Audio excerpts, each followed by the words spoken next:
Good morning बेटा। आज हम लोग कई बच्चों ने पूछा था या डाउट था उनको, वो सीरीज पैरेलल कॉम्बिनेशन आइडेंटिफाई नहीं कर पा रहे थे कि कौन से कैपेसिटर सीरीज में है कौन से पैरेलल में है। तो इसलिए प्रैक्टिस के लिए हम लोग कुछ क्वेश्चंस करने वाले हैं, 2-4 क्वेश्चंस करेंगे सीरीज पैरेलल कॉम्बिनेशन पे बेस्ड। तो मैंने लिख भी दिया है, सीरीज एंड पैरेलल कॉम्बिनेशन के क्वेश्चंस करेंगे। शुरू करने से पहले आपको थोड़ी सी बात याद दिला दूं, पैरेलल कॉम्बिनेशन का मतलब क्या था। किन्हीं दो पॉइंट्स के बीच में अगर कैपेसिटर्स जितने भी कनेक्टेड हैं वो सभी क्या थे, पैरेलल कॉम्बिनेशन में थे। दो पॉइंट्स के बीच कनेक्शन का मतलब इस तरीके से मैंने बोला कि एक पॉइंट ए है एक पॉइंट बी है, इन दो के बीच में जितने मर्जी कैपेसिटर्स लगा लो, ये सभी कैपेसिटर्स किसमें हैं, पैरेलल में हैं। बात समझ गए। इन्हीं दो के बीच में कनेक्शन है, ये वाला कैपेसिटर भी इन्हीं दो पॉइंट से कनेक्टेड है, ये भी इन्हीं दो से है। यानी कि अगर मुझे पैरेलल कॉम्बिनेशन देखना है तो ये देखना है कैपेसिटर्स का कनेक्शन किन दो पॉइंट्स पर हो रहा है। और अगर वो सेम पॉइंट्स पर हो रहा है तो वो कैपेसिटर्स किसमें होंगे, पैरेलल में। और मोटी सी बात ये थी कि इनके बीच पोटेंशियल कैसा रहता था, सेम रहता था। सीरीज की आइडेंटिफिकेशन ये थी, बैक टू बैक कनेक्शन होता है, बैक टू बैक कनेक्शन होता है, एंड टू एंड बोल सकते हैं, ऐसे भी बोल लो आप, मतलब एक के बाद एक कनेक्ट होगा। और अच्छा, बैक टू बैक का मतलब आप ये मत समझना कि इसकी बैक ये रही, इसका तो ये फ्रंट हो गया तो बैक टू फ्रंट हो गया, ऐसा कुछ नहीं है। बैक टू बैक का मतलब होता है एक के बाद एक, समझ गए ना। तो बैक टू बैक कनेक्शन होगा और दोनों के बीच में कोई जंक्शन नहीं होगा। जंक्शन का मतलब पाथ डिवाइड नहीं होगा, चार्ज को डिवाइड होने की जगह नहीं मिलेगी। हम ऐसा मन में सोच लेते हैं कि अगर यहां से कोई चार्ज Q चले, ऐसा मन में सोच सकते हैं, क्लियर है। अगर कोई चार्ज Q यहां से चले तो वो क्या पूरा का पूरा दूसरे कैपेसिटर पर पहुंच सकता है, बिल्कुल पहुंच सकता है। अगर ये चलना शुरू यहां से करेगा तो इस पर पहुंचेगा, क्योंकि बीच में कोई भी ऐसी जगह या ऐसा रास्ता नहीं है जहां पर ये चले जाए। अगर यहीं पर कुछ इस तरीके से एक और कैपेसिटर लगा हुआ होता तो क्या होता, तो ये कैपेसिटर जो चार्ज Q चला था, मान लो मुझे आपको चेक करना है, कभी भी सिचुएशन में आपको चेक करना हो कि क्या ये दोनों सीरीज में हैं, तो आप कैसे चेक कर सकते हैं। पहले तो जंक्शन बहुत अच्छी पहचान है, इनको नहीं समझ में आती है जंक्शन क्या है, तो वो क्या करें, जिन दो के बीच में आपने सीरीज कॉम्बिनेशन ढूंढना है उनमें से किसी एक से चार्ज Q मान के आगे बढ़ाइए। तो इन दो के बीच अगर मैं चेक करूं तो मैं Q चार्ज लेकर आगे बढ़ाऊंगा और देखिए क्या ये सारा का सारा चार्ज आगे पहुंच सकता है या कहीं डिवाइड हो सकता है। और अगर डिवाइड हो रहा है दैट मींस वो सीरीज में नहीं है, तो नहीं पहुंच सकता है क्योंकि बीच में क्या हो रहा है, डिवाइड। अगर मैं इन दोनों को चेक करूं, मान लिया ये C1 है, C2 है और C3 है, अगर मैं C1 और C3 के बीच का सीरीज कॉम्बिनेशन चेक करूंगा तो मैं क्या करूंगा, दोनों में से किसी एक पे Q चार्ज मानूंगा। मैंने Q चार्ज यहां पर माना और देखा कि C3 की तरफ जाते पे क्या कोई रास्ता डिवाइड तो नहीं हो रहा, और जैसे ही C3 की तरफ जा रहा हूं तो रास्ते में कुछ आ रहा है, यानी कुछ चार्ज इधर चले जाएगा कुछ इधर चले जाएगा, डिवाइड हो गया। डिवाइड हो गया तो इसका मतलब कहानी समझ गए, सीरीज में नहीं है। तो बेसिक बात समझ गए होंगे। अब हम आपसे कुछ क्वेश्चंस की फॉर्म में पता करवाते हैं, देखते हैं आप क्या सीखे। बहुत सिंपल क्वेश्चंस है, कुछ में बहुत 3-5 वाले क्वेश्चंस नहीं होते।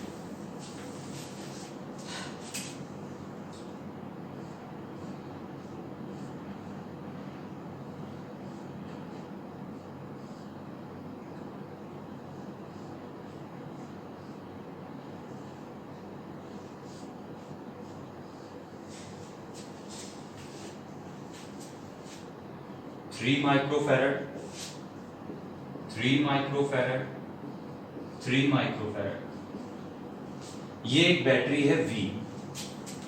आपको बताना है इसकी इक्विवेलेंट कैपेसिटेंस। क्या बतानी है, इक्विवेलेंट कैपेसिटेंस। तो जब इक्विवेलेंट कैपेसिटेंस बतानी है, अब जरा विचार करिए आपको क्या समझ में आ रहा है। आपको कैपेसिटर दिखे होंगे, बहुत से लोगों को ये दोनों दिख गए होंगे, पैरेलल में है, दिख गए होंगे। मैं आपको सीधा सा बोलूं, सबसे पहले क्या कर लेते हैं, नंबरिंग C1, C2 और C3। जैसे ही नंबरिंग कर ली, अब मैं देख ये रहा हूं कैपेसिटर्स का कनेक्शन देखना। ये वाला कैपेसिटर का एक एंड जुड़ा है यहां से, यहां पे मैंने किसी एक कैपेसिटर पे एक पॉइंट बना लिया और दूसरा एंड जुड़ा है यहां पर। क्या दूसरे कैपेसिटर का भी एक एंड यहीं जुड़ा है और दूसरा एंड यहां जुड़ा है, यानी दोनों पैरेलल में हो गए। तीसरे की बात करेंगे तो तीसरे का भी एक एंड देखिए ये आया और दूसरा एंड ये भी। तीनों कैपेसिटर के एक एक एंड या तीनों कैपेसिटर्स किन्हीं दो ही पॉइंट्स के बीच में कनेक्टेड हैं, यानी कि तीनों किसमें है, पैरेलल में है। ये एक तरीका था हमारे पास, अभी मैंने सीखा था, अगर सेम पॉइंट्स पर कनेक्शन है तो पैरेलल कॉम्बिनेशन है। जल्दी से हम कर सकते हैं इसको, तीनों पैरेलल में है तो क्या लिखेंगे, C1 C2 C3 are in parallel. तो C इक्विवेलेंट कितना हो जाएगा पैरेलल में, मतलब सम हो जाएगा 3 3 3 यानी कि 9 माइक्रो फैराड। इतना आसान है। इसको पोटेंशियल वाले कंसेप्ट से भी कर सकते थे अपन। पोटेंशियल वाले कंसेप्ट में क्या कहते हैं, बड़े वाले को V मानो, छोटे वाले को 0। जहां जहां ये वायर पहुंचेगा वहां वहां V पहुंच जाएगा। देखिए ये वायर यहां से निकला V, तो घूम के इधर भी V, यहां पे भी V और यहां पे भी V। देखिए यही वायर तो जा रहा है तीनों जगह। अब ये 0 देखिए तीनों जगह 0 पहुंचेगा। सिमिलरली 0 0 0। तो इसके अक्रॉस पोटेंशियल डिफरेंस कितना है, V है, V माइनस 0 V। यहां भी V, यहां भी V। तीनों के अक्रॉस पोटेंशियल सेम है तो तीनों किसमें है, पैरेलल में है। क्या ये बात भी समझ में आ गई? किसी भी तरीके से करिए। पहला मेथड ज्यादा आसान है, दो पॉइंट्स के बीच कनेक्शन है, बात खत्म हो गई। समझ पाए कुछ? हटा रहा हूं।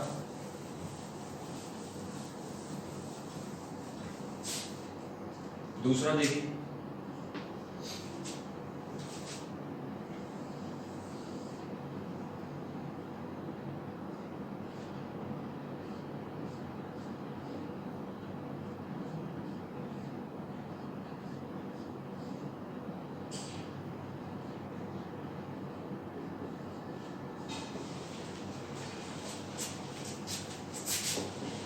find C equivalent between A and B। A और B के बीच में C equivalent बतानी है। This one is 1 microfarad, 2 microfarad, 3 microfarad। I hope आपको क्वेश्चन दिख रहा है। क्या बताना है, A और B के बीच में इक्विवेलेंट। अच्छा एक और बात बता दूं, दो तरह से क्वेश्चन आता है इक्विवेलेंट कैपेसिटेंस का, आ सकता है। एक टाइप ये रहता है इसमें बैटरी लगी हुई होती है, दूसरा टाइप होता है इसमें बैटरी नहीं लगी होती।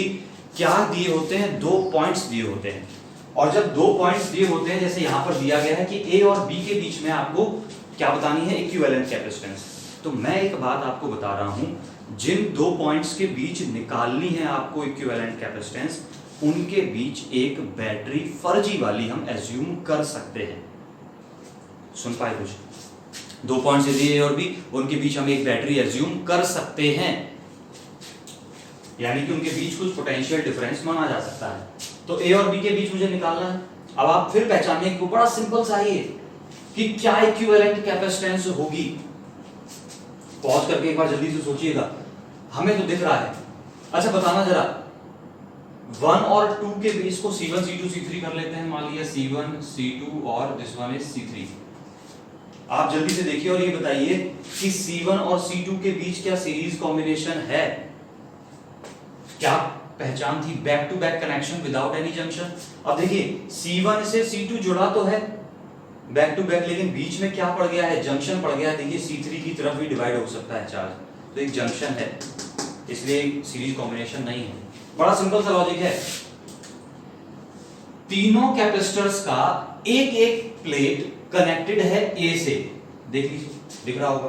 तीनों कैपेसिटर्स का एक एक प्लेट कहां से कनेक्टेड है, A से कनेक्टेड है, और दूसरा प्लेट क्या पॉइंट B से कनेक्टेड है,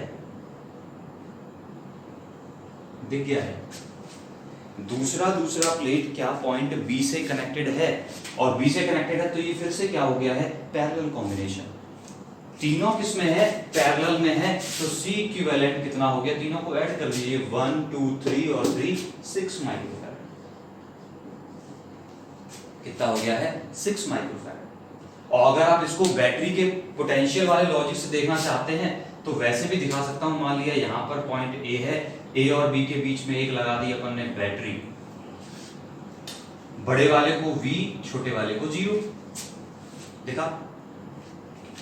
तो v हमने जैसे बड़े वाले को दिया तो ये v कहां कहां पहुंच गया, देखिए v v और v तीन जगह पहुंच गया। जीरो कहां पहुंच गया, जीरो देखिए इस वायर से होता हुआ जीरो यहां भी, जीरो यहां भी और जीरो यहां भी।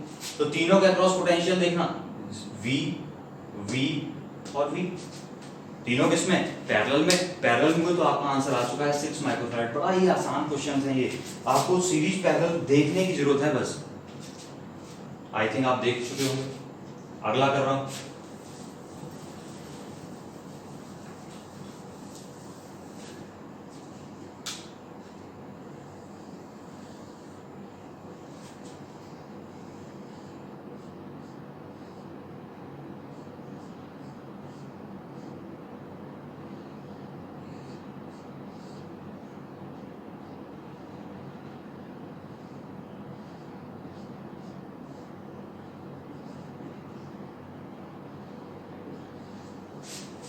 वही है question, find C equivalent between A and B.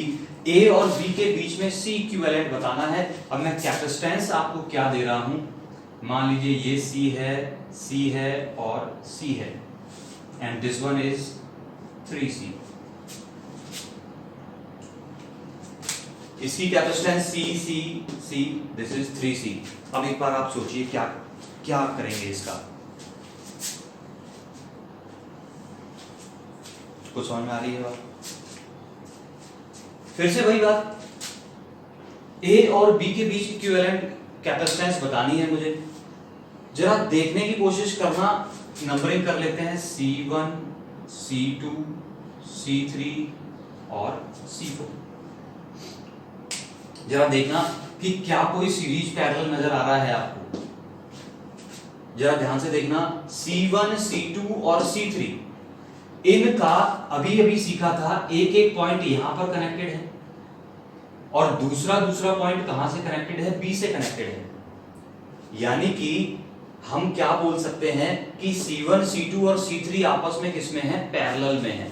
या फिर आपको ऐसा ना लगे तो आप क्या करिए, जहां भी जंक्शन नजर आए वहां पर कुछ पॉइंट डाल लिया करिए। नॉर्मली मैंने इसको नाम दे दिया P। क्या नाम दे दिया है, P नाम दे दिया है। तो अब आप देखिएगा P अगर इसको नाम दे दिया है तो ये जो तीन कैपेसिटर हैं C1 C2 C3, इनका एक एक कहां से कनेक्टेड है, पॉइंट P से, और दूसरी प्लेट कहां से कनेक्टेड है, पॉइंट B से। तो ये तीनों आपस में कैसे हैं, पैरेलल में है। तो मैं लिखूंगा C1 C2 और C3 are in parallel. Parallel में है तो C1 2 3 कितना हो गया, तीनों को ऐड कर दीजिए, C यानी कि कितना हो गया 3C। समझ गए बात? अब ये तीन पैरेलल में हो गए, इन तीन को हटाकर एक लगा सकते हैं। अब एक लगा, वैसे तो मैं तो आपको सीधा सीधा बोल सकता हूं इन तीन को हटाकर एक लगा दीजिएगा, तो मैं इन तीन को हटाकर एक लगा दे रहा हूं। 1 2 3 की जगह एक लगा दिया। ये ध्यान रखना, ये एक जरूरी बात है जो मैं अब बोलने जा रहा हूं। तीन को हटाकर, पैरेलल वाले जो तीन थे, इन तीन को हटाकर जो नया कैपेसिटर लगाएंगे वो भी उन्हीं पॉइंट्स के बीच कनेक्ट करेंगे जिनमें वो ओरिजिनली कनेक्टेड था। ये किन दो पॉइंट्स के बीच में कनेक्टेड था, B और P के बीच में कनेक्टेड था। तो B और P के बीच में ही हमने लगा दिया एक नया कैपेसिटर। कितना हो गया है, ये 3C हो गया है। और इस P के साथ एक और कनेक्टेड है,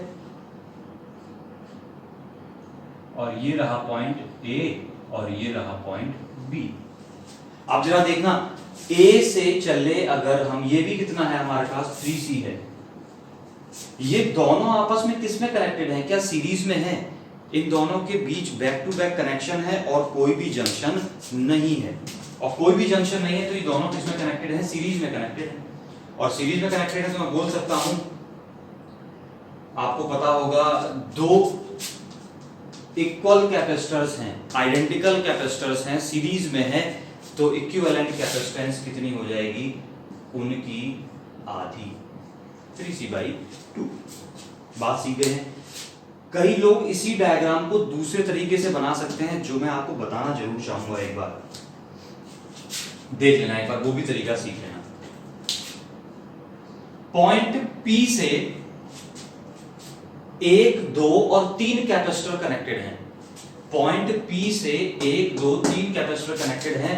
तो मैंने क्या बोला एक बार जल्दी से, और पॉइंट चाहे तो आप B से बोल लीजिए, 3 कनेक्टेड है, बात तो एक ही है ना। तो हमने क्या बोला है, पॉइंट P से 3 कैपेसिटर कनेक्टेड हैं, 1 2 3, C1 C2 और C3। पॉइंट P से 3 कनेक्टेड है और इन तीनों का एक एक पॉइंट फाइनली कहां पर कनेक्टेड है, B पर कनेक्टेड है। तो इन तीनों का फाइनल कनेक्शन कहां पर है, B पर है। अब जरा ध्यान से देखना, क्या P से एक और कैपेसिटर लगा है, P से एक और कैपेसिटर लगा है, P से एक और कैपेसिटर लगा है, कहां तक, पॉइंट A तक। नाम है इसका C4। अब क्या कह रहे हैं, A और B के बीच इक्विवेलेंट बतानी है। तो A और B के बीच बतानी है, यानी कि A और B के बीच अपन क्या मान सकते हैं, एक बैटरी मान सकते हैं। तो अब ये डायग्राम जो बना है वो एक्चुअल में ये है। अब आप चाहे तो इतनी कॉम्प्लेक्स प्रोसेस में जाएं या फिर डायरेक्ट कर लें, जो आपको ठीक लगे। आई थिंक बात आप सीख गए, और सीख गए हैं तो मैं इसको यहीं पर समेट रहा हूं। आंसर आपको पता भी चल गया है, हटा दूं। एक क्वेश्चन होमवर्क में करिएगा, फिर हम अगले टॉपिक की तरफ बढ़ते हैं।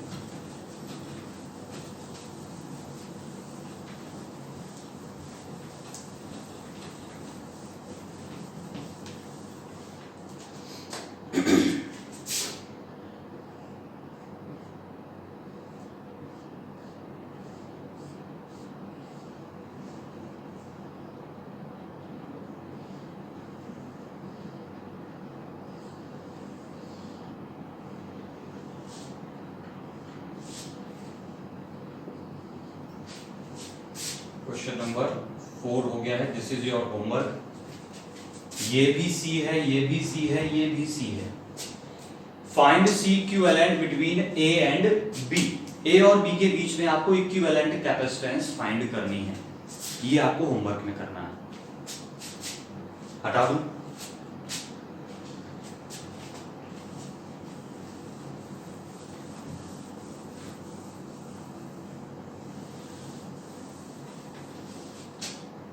एक और बात मैं आपको बता दूं, एक नए टाइप का क्वेश्चन,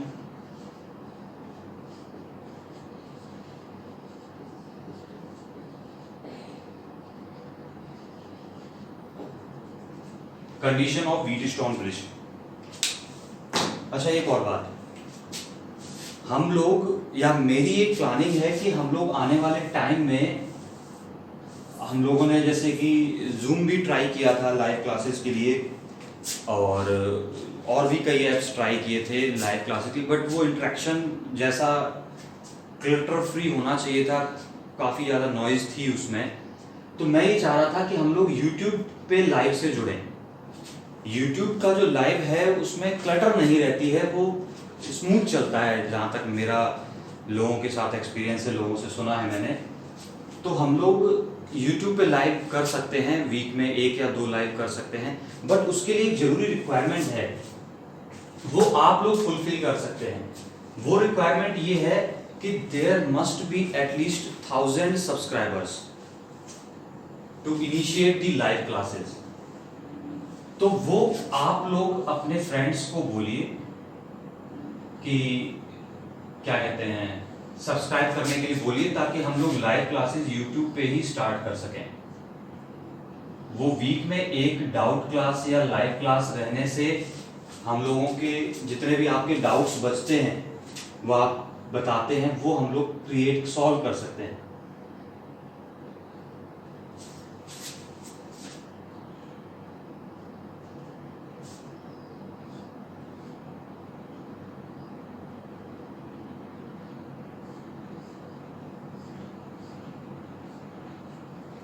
तो अभी हम लोग पढ़ने जा रहे हैं कंडीशन ऑफ व्हीटस्टोन ब्रिज। ये एक बहुत अच्छी सी कंडीशन है, एक सिचुएशन है, इसको हम लोग डिटेल में पढ़ते हैं हम लोग नेक्स्ट चैप्टर में, 3rd चैप्टर में। अभी के लिए आपको एक सिर्फ छोटा सा आइडिया दे रहा हूं।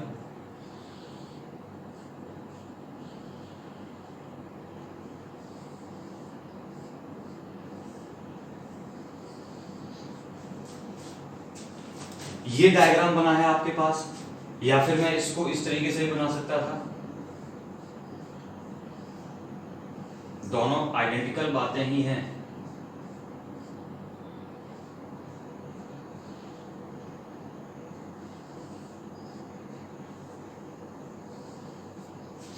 Let this one is C1, C2, C3, C4 and C5. C1, C2, C3, C4 and C5 और ये एक बैटरी लगी है V। तो व्हीटस्टोन ब्रिज की एक कंडीशन है, वो ये कहती है कि इफ, बहुत ध्यान से सुनना, ये बहुत जरूरी है, कि इसमें एक कैपेसिटर लगा है दोनों ही केसेस में सी। अच्छा, ये दोनों आइडेंटिकल है, तो समझ में आ रहा होगा ना आपको। बस ये हमने थोड़ा सा इस फॉर्म में दिखा दिया है, तिरछा था, एक स्टोन की फॉर्म में, ये थोड़ा सा रेक्टेंगुलर फॉर्म में बना हुआ है, बात आइडेंटिकल है।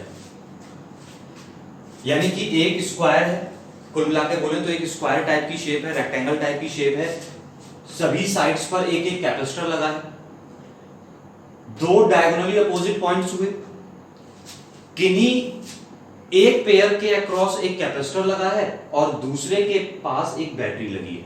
ध्यान से देख लेना, इन पॉइंट्स के अक्रॉस क्या लगा है, बैटरी। हम चाहते तो ये बैटरी इन दो पॉइंट्स पे भी लगा सकते थे, आइडेंटिकल बात है, ठीक है। तो अब व्हीटस्टोन ब्रिज की कंडीशन क्या कहती है, बैलेंसिंग कंडीशन इसको बोला जाता है, कि जो बीच वाला कैपेसिटर है इस पे चार्ज नहीं होगा, यानी कि C5 will have no charge, और बेसिक बात इसकी ये है, और जीरो पोटेंशियल डिफरेंस। C5 के अक्रॉस जीरो पोटेंशियल डिफरेंस यानी कि जीरो चार्ज होगा इफ C1 इन साइड्स, इन कैपेसिटर्स का ratio C1 upon C2 equal होगा C3 अपॉन C4 के। अगर ये कंडीशन सेटिस्फाइड है, उस सिचुएशन में इस कैपेसिटर पर कोई चार्ज नहीं होगा या इसके अक्रॉस कोई पोटेंशियल डिफरेंस नहीं होगा, और अगर इस पर चार्ज नहीं है तो ये वाला कैपेसिटर मेरे लिए यूजलेस है। अब इसकी जरूरत, अभी हम किस तरह के न्यूमेरिकल्स में इसकी यूज करेंगे जरा देखना। मैं अगर आपसे पूछूं अभी फिलहाल के लिए कि C1 और C2, यहां पे थोड़ा कॉम्प्लेक्स नजर आ रहा होगा, यहां पर बोलिएगा कि C1 और ये C3 है, इनके बीच कौन सा कॉम्बिनेशन है।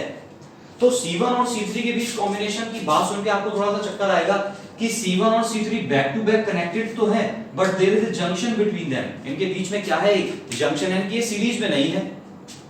क्या पैरेलल में है?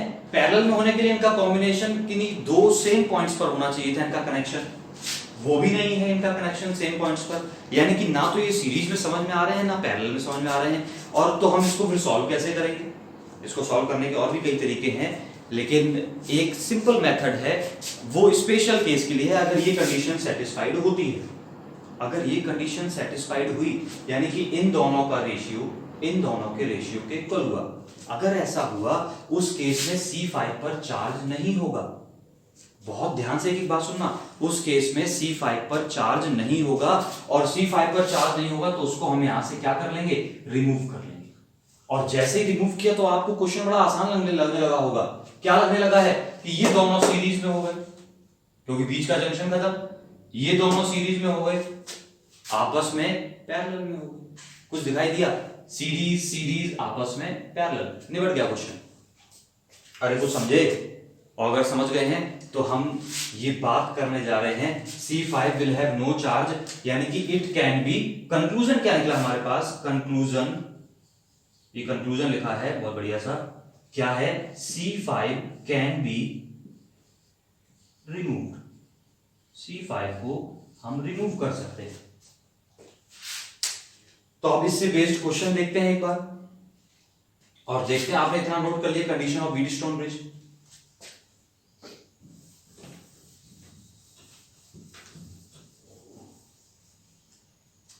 तो मैं वैल्यू रख दे रहा हूं इसकी, मान लिया 2 माइक्रोफैरड,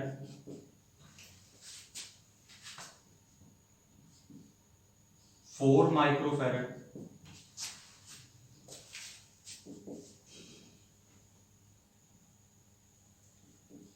5 माइक्रोफैरड एंड 10 माइक्रोफैरड।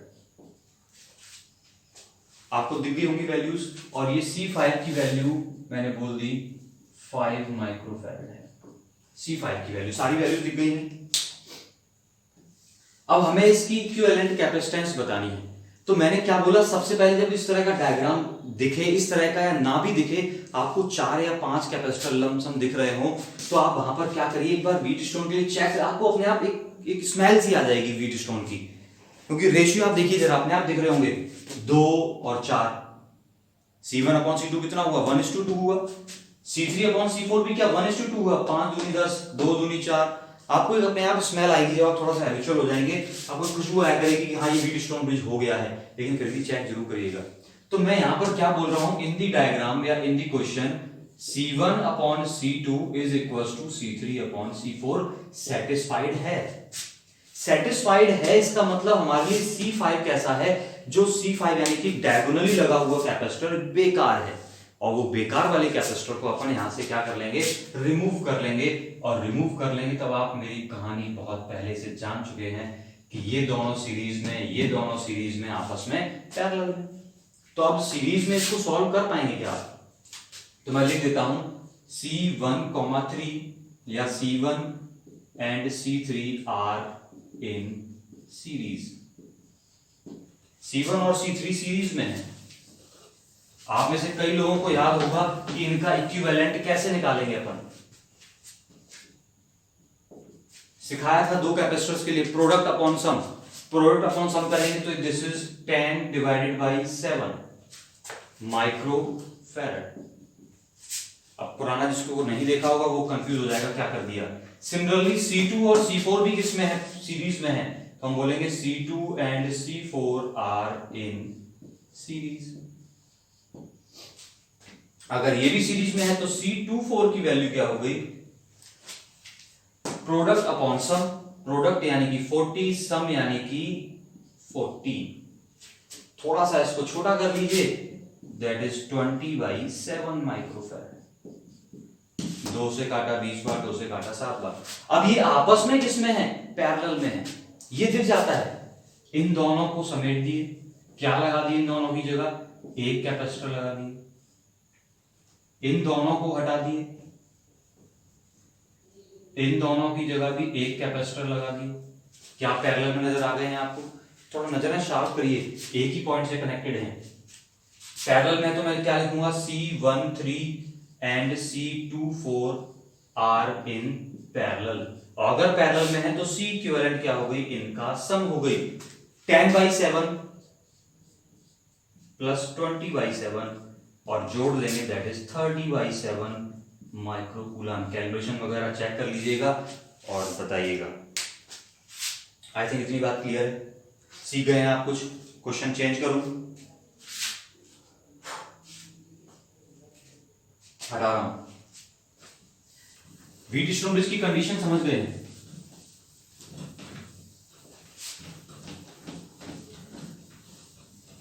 ये लास्ट चैप्टर है आपका, लास्ट चैप्टर कह रहा हूं, लास्ट टॉपिक है। एक और बात, एक नई अपडेट आ चुकी है, आपका सिलेबस आ चुका है नया।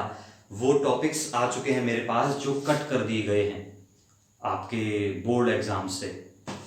लिस्ट थोड़ी सी अच्छी खासी है, कई टॉपिक्स आपके कट हुए हैं, बट मैं उस रिडक्शन से पर्सनली खुश नहीं हूं। आपके लिए वो जो रिडक्शन जो हुआ है आपके सिलेबस में, वो रिडक्शन आपको थोड़ा सा कमजोर बनाने वाला है। तो आप मुझे अपनी राय जरूर दीजिएगा। आप उसको डाउनलोड कर सकते हैं रिडक्शंस को CBSE की वेबसाइट से, cbse.nic.in से, या फिर आप मुझसे बोल सकते हैं पर्सनली, मैं आपको वो लिंक शेयर कर सकता हूँ, या मैं आपको वो सिलेबस दे सकता हूँ। तो थोड़ा सा मैं पर्सनली खुश नहीं हूँ, आप अपनी राय बताइएगा उसको देख के कि क्या आपको लग रहा है उसको देखकर। एक क्वेश्चन और करते हैं।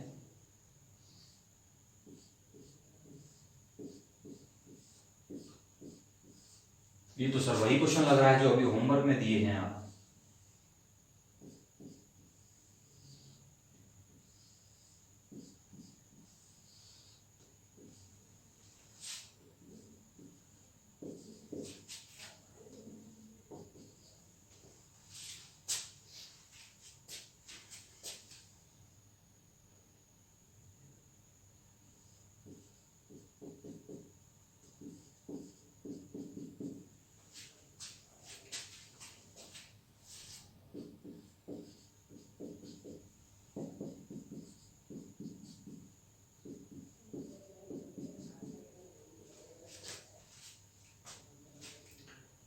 देखिएगा डायग्राम,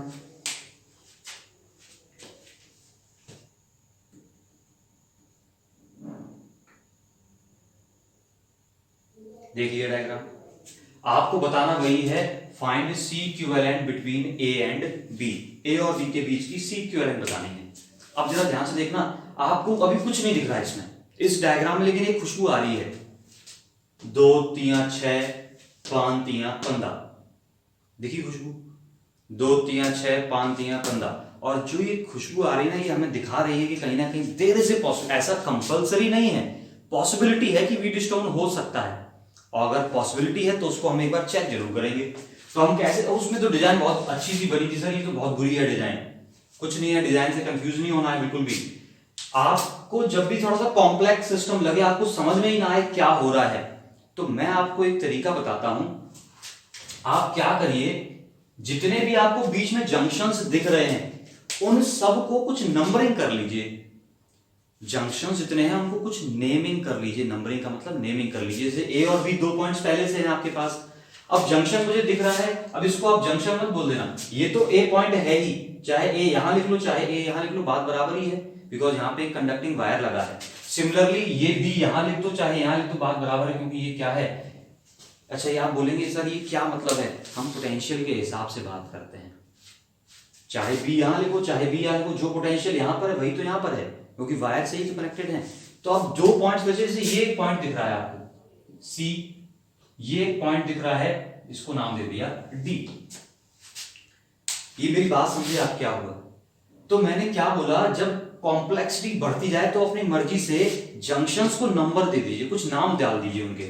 अब देखिएगा, पॉइंट ए से 2 कैपेसिटर्स कनेक्टेड हैं, कुछ नंबरिंग कर लेते हैं अपन, क्या नंबरिंग बाद में करेंगे तो आप कंफ्यूज हो जाएंगे। इन ये 2 कैपेसिटर्स क्या पॉइंट ए से कनेक्टेड हैं, दिख गया ना।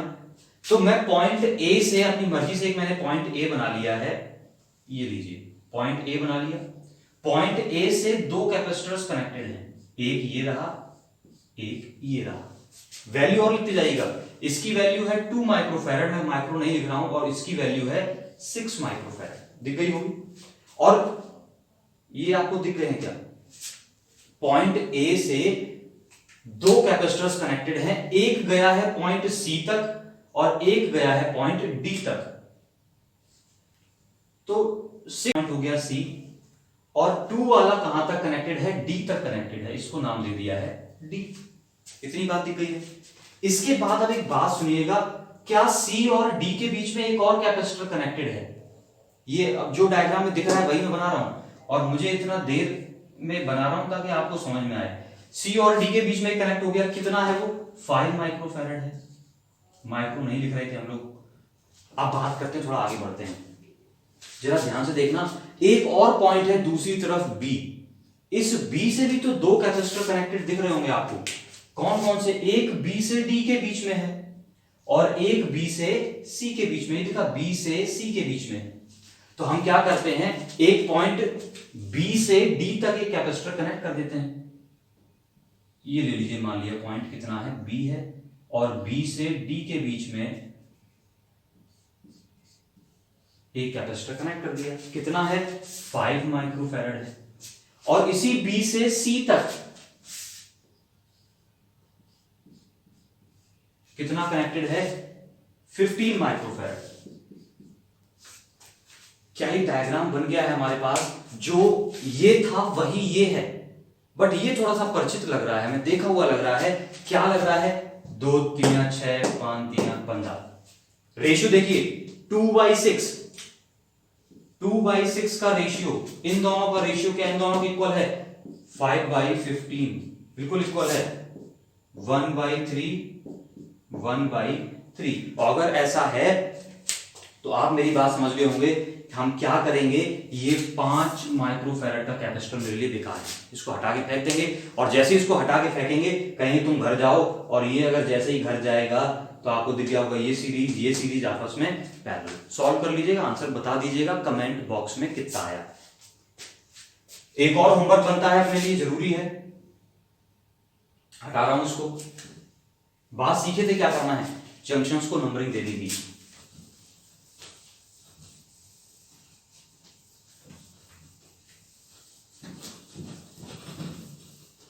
एक फाइनल क्वेश्चन।